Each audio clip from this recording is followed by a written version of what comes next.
Donc le Niger a bien réfléchi à travers ses dirigeants qu'il était important et impérieux de créer cette relation avec des pays libres, cette fédération, créer cette liaison pour sa protection. Le Tchad a intérêt de le faire. Si le Tchad ne le fait pas, ça sera très difficile dans les semaines ou les mois à venir.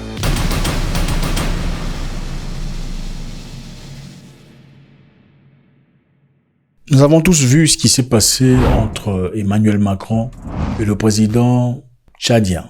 Pas seulement le président tchadien, aussi Ousmane Sonko du Sénégal. Après que Macron eut fait son discours où il a demandé aux Africains d'être plus reconnaissants. Il y a une partie, c'était notre engagement contre le terrorisme depuis 2013. On avait raison. Je crois qu'on a oublié de nous dire merci. C'est pas grave, ça viendra avec le temps. L'ingratitude, je suis bien placé pour le savoir. Il a aussi souligné que la France était polie. Après sa discussion avec les Africains, c'est par arrangement que la France a quitté le pays. Ce n'est pas parce que les Africains ont chassé les militaires français, mais c'est plutôt par arrangement. Et puisque la France est polie, on a permis aux Africains de l'annoncer. Donc nous avons proposé aux chefs d'État africains de réorganiser notre présence. Comme on est très poli, on leur a laissé la primauté de l'annonce. Et ça a créé cette atmosphère où Ousmane Sonko a réagi disant « Nous ne devons absolument rien à la France », sans vraiment le dire. Macron a dit beaucoup de choses. Sonko a répliqué. Mais il y a eu aussi le président tchadien. Beaucoup n'en parlent peut-être pas. Le président tchadien a réagi en disant la présence de Français en Afrique, c'était plutôt pour les intérêts de la France. Je voudrais exprimer mon indignation vis-à-vis des propos tenus récemment par le président Macron qui frise les mépris envers l'Afrique et les Africains. Je crois qu'il se trompe d'époque. C'était pour les intérêts géopolitiques de la France. Ce n'était pas parce que la France était généreuse et qu'elle avait besoin d'aider les Africains. Ce n'est absolument pas pour ça. La preuve en est qu'à plusieurs reprises, le Tchad avait besoin de soutien sur le plan militaire. Parce que le Tchad est sous attaque à plusieurs reprises. Et à certains moments, les militaires français n'ont pas réagi. Ils ont totalement fait semblant, suite à la demande du président Idriss, aujourd'hui. Alors, beaucoup de choses vont se passer. La France se retire, il y a quand même ce vent de honte autour de la France. Vous savez, quand on vous ferme la porte, ce n'est jamais glorieux. L'homme aime généralement se sortir du pétrin ou s'en aller, peu importe la situation ou la relation. On aime être la personne qui dit « c'est moi qui ai quitté, c'est moi qui ai abandonné le boulot, c'est moi qui ai décidé finalement de m'en aller ». Personne ne m'entend parler une histoire selon laquelle on est perdant, c'est-à-dire on l'a chassé, ou sa femme l'a quitté, ou ses amis l'ont abandonné. On aime être la personne qui puisse dire « c'est moi qui ai décidé de partir ». Et ce n'est plus le cas pour la France, puisque clairement, on a enlevé ce voile de mensonge en disant que la France était en train de mentir. Sonko l'a souligné, le président tchadien l'a renforcé. La France partira à Djibouti, c'est là où ils seront basés. Mais en réalité, ça ne sera pas différent du Mali, du Burkina Faso et du Niger. Okay, la situation en Tchad va s'empirer. Ça deviendra complètement différent maintenant. Dans tout ce qu'il y avait comme attaque, toute insurrection, les rebelles, peu importe les terroristes, ça sera x7. Ça sera x7. Parce que maintenant, ils viendront beaucoup plus équipés. Alors, le président a intérêt de bien se préparer. Ces insurgents viendront beaucoup plus équipés, beaucoup plus forts, beaucoup plus stables, beaucoup mieux financés, pour justement prouver que la présence française était importante. Je répète, ces gens reviendront beaucoup plus forts, beaucoup plus stables, beaucoup plus équipés que dans le passé, pour prouver que la présence française dans le territoire était très nécessaire. Sinon, tout le monde justifiera disant les Français n'avaient aucune importance dans le Sahel. Et pour justement garder cette narrative, il est important qu'il y ait quelque chose qui se fasse. Je rappelle ici que le Mali a accusé la France à plusieurs reprises, disant que la France équipait les rebelles. Ok, les capacités des drones, les équipements qu'ils ont aujourd'hui, ça n'a aucun sens. Ce n'est pas possible.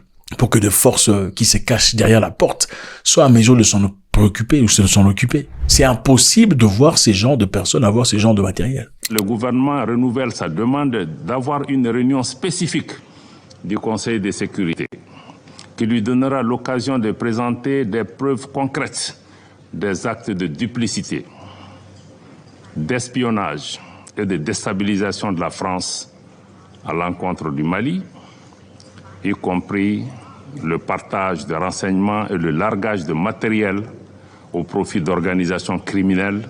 Et ils ont accusé directement la France, disant que la France avait donné des informations sur le plan stratégique, des renseignements aux rebelles pour s'exécuter. Si le Mali l'a dit, et le Mali a présenté un cas très intéressant aux Nations Unies, le Mali a dit que la France vienne et que nous venions, qu'on ouvre un cas spécial, c'est-à-dire qu'on en discute de manière spéciale.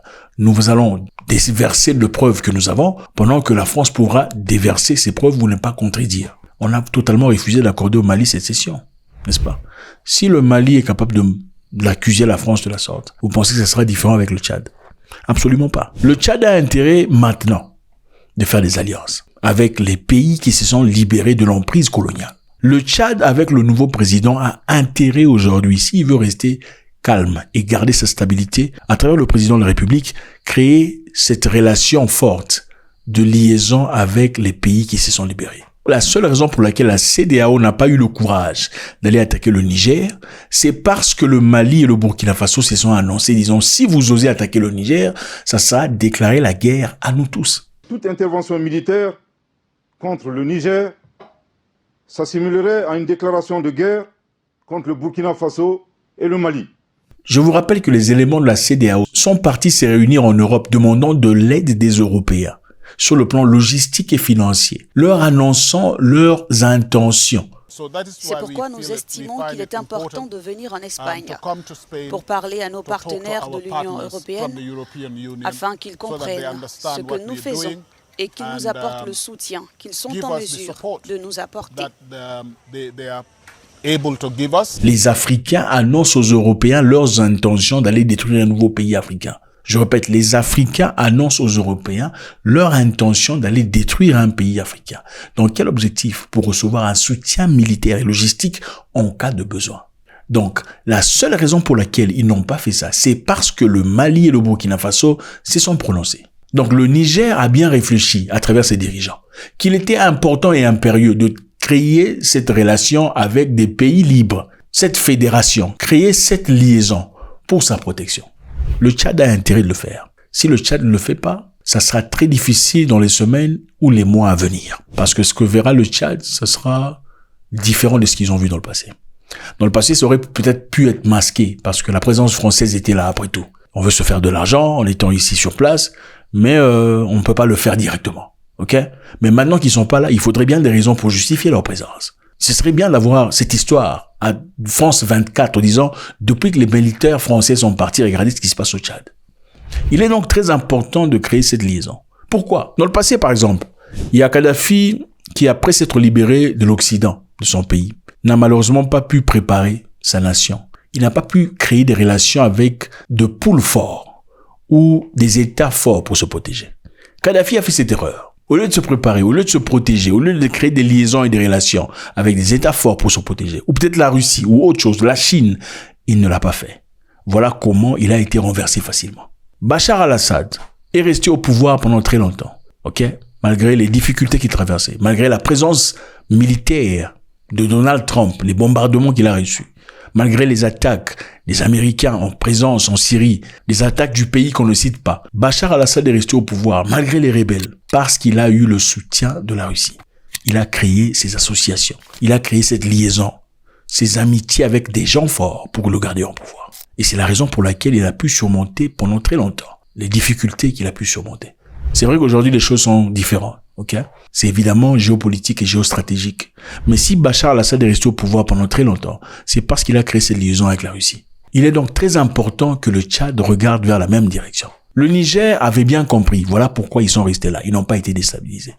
Le Mali l'a compris très au départ, dès le début, quand ils ont commencé, qu'il était important de créer des liaisons avec le Burkina Faso et surtout avec la Russie. Sinon, le blocus de la CEDEAO dès le départ, dans l'objectif d'asphyxier l'économie malien, si vous en souvenez, aurait certainement ébranlé cette économie et poussé la population civile dans les rues.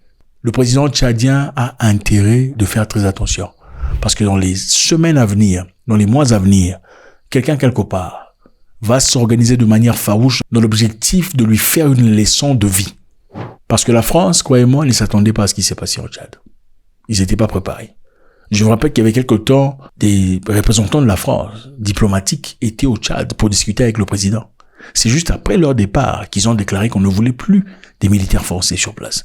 Ils étaient choqués, c'était sous le choc de tout le monde. Mais on vient à peine de le voir. Qu'est-ce qui s'est passé après? Qu'est-ce qui s'est passé en réalité? C'est vrai qu'ils ont été pris par surprise, mais ils ne partiront pas les mains derrière la tête. Le Tchad a intérêt à faire très attention et à créer des liaisons, des correspondances, des collaborations avec des États forts, tels que les États du Sahel, dans l'objectif de se protéger et de se prendre soin les uns des autres. God bless.